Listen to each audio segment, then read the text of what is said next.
Écoutez bien, les autorités de sûreté aéroportuaire et les services de contrôle aux frontières ont discrètement mis en place de nouvelles règles concernant les pièces d'identité et les passeports, et elles risquent de prendre de court un grand nombre de voyageurs pendant les périodes de grand départ.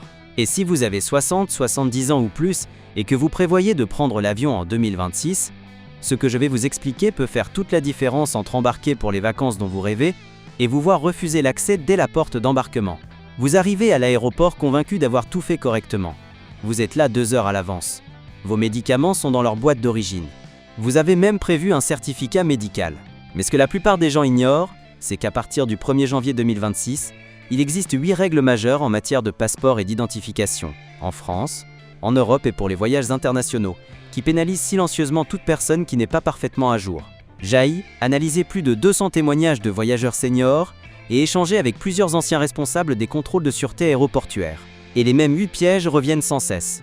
À la fin de cette vidéo, vous saurez exactement ce que vous devez vérifier et corriger chez vous pour qu'aucun agent de sécurité, aucun personnel en porte d'embarquement ni aucun agent de contrôle aux frontières européennes ne puisse vous empêcher de monter à bord. La 3e règle est de loin celle qui cause le plus de problèmes aux voyageurs âgés, bien plus que toutes les autres réunies, et la majorité des gens ignorent même son existence. Commençons par la 8e. Voici ce que la plupart des agences de voyage ne disent jamais clairement. La date de validité imprimée sur votre passeport n'est pas la véritable échéance pour voyager à l'international. Imaginons que vous réserviez un voyage en Thaïlande. Votre passeport expire le 15 mars. Votre vol est prévu le 10 janvier. Vous regardez les dates et vous vous dites « Il me reste plus de 2 mois, tout va bien ». Au moment de l'enregistrement, l'agent vous arrête net. La Thaïlande exige que votre passeport soit valable au moins 6 mois après la date d'entrée sur le territoire. Vous expliquez que vous rentrez 2 semaines plus tard. Cela ne change rien. Le résultat est sans appel. 400 € de billets non remboursables perdus en quelques secondes. Un nombre impressionnant de voyageurs entre 60 et 70 ans tombent exactement dans ce piège. Des dizaines de pays appliquent désormais une règle de validité minimale de 6 mois. Une grande partie de l'Asie, certaines régions d'Afrique, plusieurs îles des Caraïbes. Et c'est incroyablement facile de passer à côté si vous ne suivez pas en permanence les mises à jour des règles de voyage. D'autant plus que renouveler un passeport n'est plus aussi simple qu'avant. Prendre rendez-vous, se déplacer en mairie, attendre, gérer les délais. Tout cela demande bien plus d'énergie qu'à 30 ans. Voici ce que vous devez faire. Vérifiez votre passeport dès maintenant. Ajoutez 6 mois à votre date d'entrée et à votre date de retour. Si votre passeport expire dans cet intervalle, renouvelez-le. En France, la demande peut être initiée en ligne via le site de l'ANSE, ce qui prend moins de 30 minutes. Le traitement prend généralement entre 6 et 8 semaines et peut être plus long en période de forte demande. Alors n'attendez pas décembre pour un départ en janvier. La règle générale est simple. Votre passeport doit rester valable 6 mois après votre retour à la maison, pas seulement pendant la durée du voyage. La question essentielle à vous poser quand vous réservez un séjour à LE accent aigu étranger, c'est: est-ce que cette destination exige 6 mois de validité sur le passeport? Astuce: prenez en photo la date d'expiration de votre passeport et programmez un rappel sur votre téléphone 10 mois avant cette date. Ça vous laisse une marge confortable de 2 mois pour renouveler sans paniquer. Et pourtant, l'expiration du passeport reste le problème le plus simple, comparé à ce qui se passe quand votre passeport a l'air impeccable, mais que le système le considère comme endommagé. Des agents de contrôle aux frontières m'ont confié officieusement. On refuse désormais des passeports pour des dommages que les gens ne voient même pas. La couverture paraît propre, les pages sont lisses, la photo est nette, mais vous avez pris l'habitude de le plier et de le glisser dans la poche arrière, parce que vous ne voulez pas vous encombrer d'un portefeuille en plus. À la porte d'embarquement pour votre vol vers Londres, là je le scanne. Erreur! Il réessaye. Erreur, monsieur. La puce électronique ne se lit pas. Ce passeport est considéré comme endommagé. Vous protestez? Il a l'air neuf à l'extérieur. Peut-être. Mais à l'intérieur, la puce ne fonctionne plus. Résultat, un vol raté et environ 800 € de frais de modification derrière. La leçon est claire. À l'intérieur de la couverture, il y a une petite antenne. À force de le plier, elle finit par se fissurer et ça rend la puce inutilisable. Même quand le passeport semble encore impeccable, les voyageurs plus âgés ont tendance à les conserver pendant des années, sans les examiner attentivement. Et avec une vue moins précise, de légères ondulations, des traces d'humidité ou un plastique qui se décolle peuvent facilement passer inaperçus. À partir de 2026, encore davantage de pays feront passer les voyageurs par des portiques automatiques qui reposent entièrement sur cette puce électronique. Si le système n'arrive pas à lire le passeport, il sera automatiquement considéré comme endommagé et donc non valide. Alors que faire ? D'abord, ne pliez jamais votre passeport et évitez absolument de le garder dans la poche arrière. Conservez-le à plat dans un porte-document, une housse de protection ou un étui rigide. Si votre vue n'est plus aussi bonne qu'avant, demandez à vos enfants ou petits-enfants de l'examiner sous une lumière forte. Si la photo est passée ou si votre apparence a visiblement changé, renouvelez le passeport à l'avance plutôt que de prendre un risque inutile. Et si vous êtes déjà au comptoir et que la puce ne fonctionne pas, il existe une phrase qui marche bien mieux que de discuter. Dites calmement que vous souhaitez demander un traitement manuel pendant que vous prévoyez le remplacement du passeport après ce voyage. Cette simple demande posée a déjà sauvé de nombreux départs. C'est une règle qui surprend énormément de seniors, même pour des vols simples afin de rendre visite à la famille. Depuis 2025, les contrôles d'identité pour les vols se sont nettement durcis. Et d'ici 2026, seules des pièces d'identité strictement conformes aux normes en vigueur seront acceptées lors des contrôles de sûreté. Une grand-mère arrive pour un court vol intérieur afin d'aller voir ses petits-enfants. Elle présente le même permis de conduire qu'elle utilise depuis des années. L'agent de contrôle le regarde et lui dit que ce document n'est pas conforme aux normes d'identité actuelles, et lui demande si elle a un passeport ou une carte d'identité valide. Elle ne les a pas pris. C'est un vol intérieur, alors pourquoi les apporter? Elle est dirigée vers un contrôle secondaire. 45 minutes de questions, de vérification supplémentaire, un contrôle complet. Finalement, on la laisse passer, mais son avion est déjà parti. Résultat, plusieurs centaines d'euros supplémentaires pour changer son billet. Alors pourquoi cela touche-t-il particulièrement les personnes de plus de 60 ans? Parce que beaucoup de seniors possèdent encore des permis ou des titres d'identité délivrés il y a des décennies, bien avant les normes actuelles de sécurité renforcées.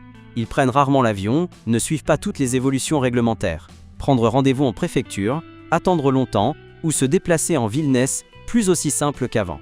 D'ici 2026, de plus en plus de contrôles considéreront ces anciens documents comme insuffisants et imposeront aux voyageurs âgés des vérifications d'identité longues et éprouvantes, voire des frais supplémentaires via des procédures de contrôle renforcées. Voici ce qu'il faut faire. Vérifiez votre pièce d'identité dès maintenant. Regardez attentivement sa date de validité et assurez-vous qu'elle correspond bien aux exigences actuelles pour les contrôles aériens. Si l'ANY a aucun symbole de conformité, cette pièce d'identité risque de ne plus être acceptée pour voyager en avion. Pour prendre l'avion, il vous faudra une carte d'identité ou un passeport en cours de validité et conforme aux normes actuelles. L'option la plus simple et la plus fiable, surtout après 60 ans si vous prenez l'avion 1 ou 2 fois par an, est d'utiliser votre passeport comme document d'identité principal, même pour les vols intérieurs. Il est accepté partout, sans discussion, et vous évite les mauvaises surprises liées à des règles qui évoluent selon les situations. Et c'est là que les choses deviennent un peu plus intrusives. À partir d'octobre 2025, l'Europe met en place un nouveau système d'entrée et de sortie. D'ici avril 2026, il deviendra obligatoire dans la quasi-totalité des frontières de l'espace Schengen. Un couple de 75 ans arrive à Paris pour célébrer un anniversaire de mariage. Ils s'attendent à un simple tampon sur le passeport. À la place, on les dirige vers une borne automatique. Posez vos doigts ici. Regardez la caméra.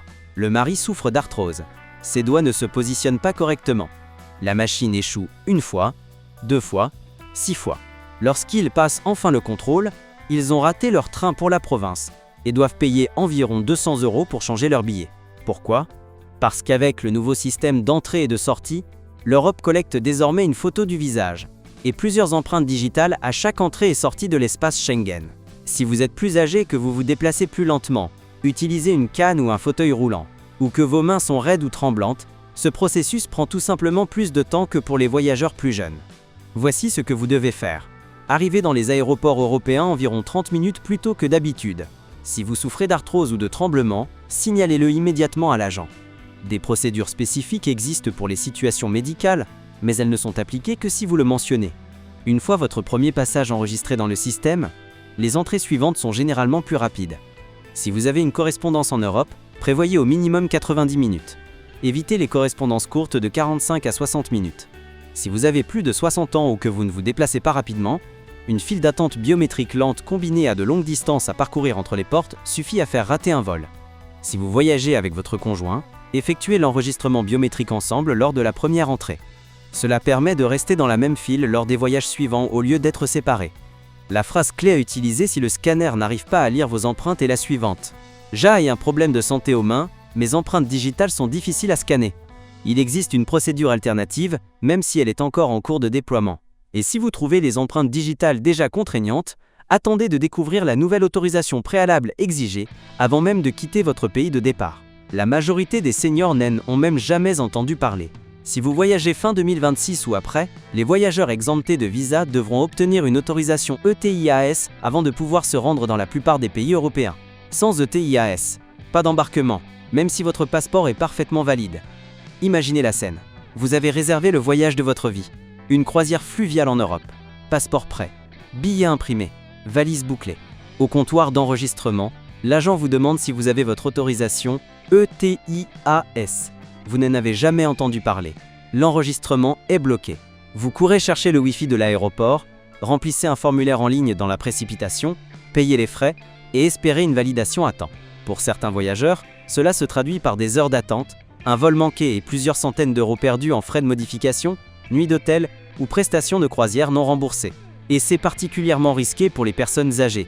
L'ETIAS fonctionne comme une autorisation de voyage électronique préalable, similaire à d'autres systèmes de pré-contrôle utilisés dans le monde. La plupart des demandes sont approuvées rapidement, mais certaines peuvent prendre jusqu'à 96 heures. Et après 60 ans, rester bloqué dans un aéroport sous ce niveau de stress est exactement le genre de situation que le corps supporte le moins. Et lorsque ce sont vos enfants ou un proche qui ont organisé le voyage, il est très facile pour tout le monde de penser que le passeport suffit et d'oublier complètement l'ETIAS. Voici ce que vous devez faire. Demandez l'ETIAS au moins une semaine avant votre départ, voire plus tôt si possible. Utilisez exclusivement le site officiel de l'Union européenne et, si les formulaires en ligne ne sont pas votre point fort, demandez de l'aide à une personne de confiance. L'autorisation est valable 3 ans ou jusqu'à l'expiration de votre passeport, selon la première échéance atteinte. Si vous renouvelez votre passeport, vous devrez obligatoirement faire une nouvelle demande d'ETIAS. Une fois l'autorisation accordée, imprimez la confirmation pour l'avoir facilement sous la main. Enregistrez-en aussi une copie sur votre téléphone et envoyez-la vous par email ou stockez-la dans un espace en ligne au cas où votre téléphone serait perdu. De manière générale, considérez l'ETIAS comme une autorisation de voyage européenne valable pour plusieurs séjours, mais strictement liée au numéro de votre passeport. Un nouveau passeport signifie donc une nouvelle demande. Ne laissez pas l'absence d'ETIAS transformer vos vacances de rêve en Europe en une journée entière de stress à l'aéroport. Anticipez, surtout après 60 ans, pour garder votre énergie pour le voyage, pas pour les contrôles. Cette règle surprend énormément de seniors. Les contrôles de sûreté acceptent désormais certaines pièces d'identité numérique stockées dans les portefeuilles numériques des smartphones. Sur le papier, cela semble idéal, plus besoin de portefeuille ni de carte plastique. Mais voici le piège. Un grand-père à l'aise avec la technologie était fier d'avoir ajouté seul son permis numérique à son téléphone. À l'aéroport, il a présenté son smartphone avec assurance au contrôle de sécurité. Le scanner s'est allumé en rouge. L'agent lui a dit que les pièces d'identité numérique n'étaient pas acceptées à ce point de contrôle et lui a demandé s'il avait son document physique. Il ne l'avait pas. Son administration locale avait pourtant communiqué que l'identité numérique était acceptée, alors il avait laissé la version physique à la maison. Après 30 minutes de questions et un appel à un superviseur, on a fini par le laisser passer. Mais la porte d'embarquement était déjà fermée et le vol était parti. Les seniors sont particulièrement pénalisés dans ce genre de situation, car ils font confiance aux annonces officielles et ne lisent pas toujours les petites lignes qui précisent que ces identités numériques ne sont valables que dans certains aéroports et uniquement dans des files spécifiques. Et rester debout pour un contrôle secondaire imprévu est bien plus éprouvant à 60 ou 70 ans. Une batterie déchargée, un scanner défaillant ou un agent réticent suffisent à tout bloquer si vous n'avez pas le document physique sur vous. Voici ce qu'il faut faire. Ayez toujours sur vous votre pièce d'identité physique ou votre passeport, même si vous disposez d'une version numérique. L'identité numérique doit être considérée comme une solution de secours, jamais comme un remplacement. Si cette option est proposée, vous pouvez l'ajouter au portefeuille numérique de votre téléphone, mais emportez malgré tout votre carte ou votre passeport. Assurez-vous également que votre téléphone est suffisamment chargé et que l'écran est assez lumineux pour être scanné avant d'arriver au contrôle de sûreté. La phrase à utiliser si votre identité numérique ne fonctionne pas est simple. J'ai mon document physique en secours, et vous le présentez immédiatement. Une astuce très utile. Prenez une photo nette du recto de votre document d'identité ou de votre passeport et conservez-la dans une application sécurisée ou un espace protégé par mot de passe. Ce n'est pas un document officiel, mais en cas de perte de portefeuille ou de passeport, cette image peut aider les agents à vérifier votre identité bien plus rapidement que si vous n'avez absolument rien. C'est ainsi qu'un système d'identité numérique qui semblait moderne et pratique peut finalement vous coûter 1 heure de plus coincé à l'aéroport. Voici maintenant un problème dont on parle très peu, mais qui touche particulièrement les seniors. En théorie, les liquides médicaux de plus de 100 ml sont autorisés au contrôle de sûreté s'ils sont médicalement nécessaires. En pratique, la réalité est souvent tout autre. Imaginez que vous transportiez un complément alimentaire liquide de 240 ml dans votre bagage cabine. Au contrôle, un agent met votre sac de côté. Ce liquide dépasse la limite autorisée. Vous expliquez que vous le prenez tous les jours, que c'est indispensable. On vous demande alors si vous avez un justificatif. Vous n'aviez aucune idée qu'il en fallait un. Le flacon est confisqué. Résultat, votre traitement en moins, et les jours suivants de votre voyage se transforment en fatigue, inconfort et frustration, au lieu d'être un moment de détente et de plaisir. Voici ce qui se passe réellement. Les contrôles de sûreté aéroportuaire prévoient bien une dérogation médicale pour les médicaments liquides, les solutions médicales et certains compléments liquides de plus de 100 ml. Mais cette dérogation ne fonctionne correctement que si vous déclarez ces produits à l'avance et acceptez qu'ils soient contrôlés séparément. S'ils restent cachés dans votre bagage cabine, le scanner les repère. Un agent voit alors un flacon non identifié dépassant la limite autorisée, sans déclaration ni justificatif. Et dans ce cas, la décision la plus simple et la plus rapide est souvent de le jeter. Voici comment protéger vos médicaments et votre santé. Séparez tous les médicaments liquides de plus de 100 ml avant de passer le contrôle et placez-les dans un petit sac transparent ou une pochette facile à sortir. En arrivant devant le tapis de contrôle, dites clairement que vous avez des liquides nécessaires pour des raisons médicales à déclarer. En général, le sac est placé dans un bac à part, éventuellement testé rapidement, et l'opération ne prend qu'une trentaine de secondes. Emportez toujours un justificatif si possible. Une ordonnance à votre nom, un certificat médical ou le flacon d'origine avec votre nom et la posologie. Ce n'est pas systématiquement exigé, mais face à un agent plus strict, ce document peut faire toute la différence, surtout si vous êtes âgé et que vous ne pouvez pas vous permettre de rester plusieurs jours sans votre traitement. Règle générale, si c'est un liquide de plus de 100 ml et que vous en avez besoin pour des raisons médicales, qu'il s'agisse d'un médicament sur ordonnance, d'un complément ou même d'un produit en vente libre que vous utilisez quotidiennement, déclarez-le systématiquement. La phrase à utiliser si un agent commence à poser des questions est la suivante.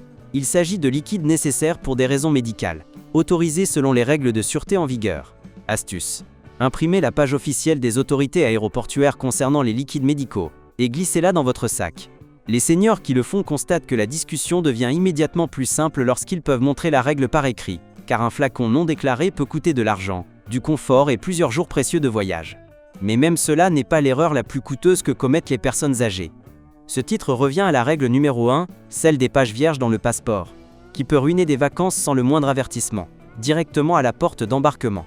C'est le piège le plus silencieux et il touche particulièrement les seniors. Vous pouvez avoir encore des années de validité sur votre passeport, et malgré tout vous voir refuser l'embarquement simplement parce qu'il ne reste pas assez de pages vierges dans ce petit livret.